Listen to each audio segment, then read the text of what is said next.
Hello friends, मैं सोनू आप सभी का दोस्त। तो आज के इस वीडियो में मैंने आईटीआई के सेकंड ईयर के स्टूडेंट्स के लिए वर्कशॉप कैलकुलेशन एंड साइंस के इंपॉर्टेंट क्वेश्चन का यहाँ पे कलेक्शन किया है। ये वो प्रश्न है जो कि एग्जाम में डायरेक्ट पूछे जाते हैं और इन्हें सोल्व करने की जरूरत नहीं होती है। यहाँ पे हमने 60 क्वेश्चंस को प्रिपेयर किया है, जिनमें से 10 प्रश्नों को हम इस वीडियो में डिस्कस करेंगे और बाकी के जो प्रश्न होंगे उनकी मैं आपको पीडीएफ प्रोवाइड कर दूंगा, जिसका लिंक आपको इस वीडियो के डिस्क्रिप्शन में मिल जाएगा। उन्हें आप वहां से जाकर के डाउनलोड कर सकते हो। तो चलिए स्टार्ट करते हैं इस वीडियो को बिना ज्यादा समय लिए। तो यहाँ पे सबसे पहला प्रश्न दिया गया है, निम्न में कौन सा उपयोगी घर्षण है। तो दिए गए ऑप्शन में से कहां पे हम घर्षण का इस्तेमाल जो है अपने फायदे के लिए करते हैं। तो हम उसका इस्तेमाल करते हैं ब्रेक लगाते समय। तो इस प्रश्न का सही उत्तर होगा option C, brake shoe lining में जो है घर्षण का उपयोग किया जाता है, जिसकी मदद से चलते हुए वाहन को हम रोक सकते हैं। दूसरा प्रश्न है, जो कि पहियों और सड़क के बीच में हो यदि वाहन सड़कों पर चलने में सक्षम है। यानी कि एक तरफ है आपकी सड़क और उसके ऊपर जो पहिया है उनके बीच में जो चीज होती है जो इन दोनों को टच करती है, उसे कहेंगे हम फ्रिक्शन यानी कि घर्षण, जो कि ऑप्शन सी यहाँ पे आपका सही है। तीसरा प्रश्न है, घर्षण बल किस दिशा में कार्य करता है। तो जो घर्षण होता है, जो फ्रिक्शन होता है, वो विपरीत दिशा में कार्य करता है। यानी कि आप जो है जमीन के ऊपर किसी बक्से को जो है इस तरफ बाएं तरफ खिसका रहे हो, तो जो घर्षण होगा वो इस बक्से को दाएं तरफ बल लगाएगा। तो जो फ्रिक्शन है वो अपोजिट यानी कि विपरीत दिशा में कार्य करता है।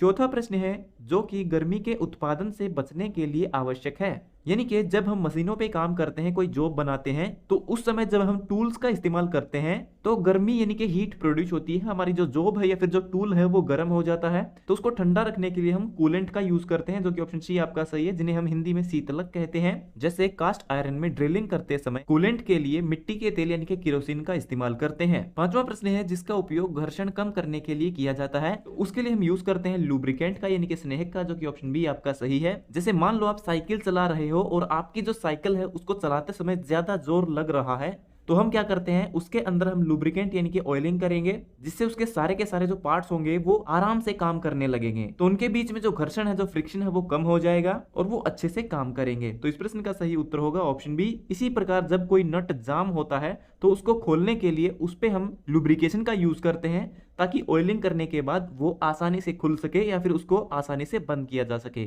छठा प्रश्न है, हीटिंग और कूलिंग द्वारा किसी धातु की संरचना को बदलने की प्रक्रिया है। तो किसी भी धातु की संरचना को बदलने के लिए हम क्या करते हैं, अगर धातु कठोर है तो हम उसको जो है सॉफ्ट करेंगे। एक कठोर धातु को नरम करने के लिए या फिर नरम धातु को कठोर बनाने के लिए हम जो है उसके ऊपर उष्मा उपचार करते हैं। तो उष्मा उपचार जो होता है उसे इंग्लिश में हम हीट ट्रीटमेंट कहते हैं, जो कि ऑप्शन ए आपका सही है। सातवां प्रश्न है, किसी लुब्रिकेशन सिस्टम में मशीनों में ऑयल होल लगाया जाता है। तो मशीनों के अंदर जो ऑयल होल होता है, जिसके माध्यम से मशीन में ऑयलिंग की जाती है, तेल डाला जाता है, वो ऑयल होल जो है कहाँ पे लगते हैं। जैसे मान लीजिए किसी के घर में अगर टोका है, जहां पे हम चारा काटने की जो मशीन होती है, उसमें आपने देखा होगा ऊपर की तरफ एक छेद होता है। वो छेद इसलिए होता है कि उसमें से हम जो है ऑयलिंग कर सकें, उसके अंदर जो है लुब्रिकेशन डाल सकें, जिससे कि हमारी जो चारा मशीन है वो ठीक से काम करे।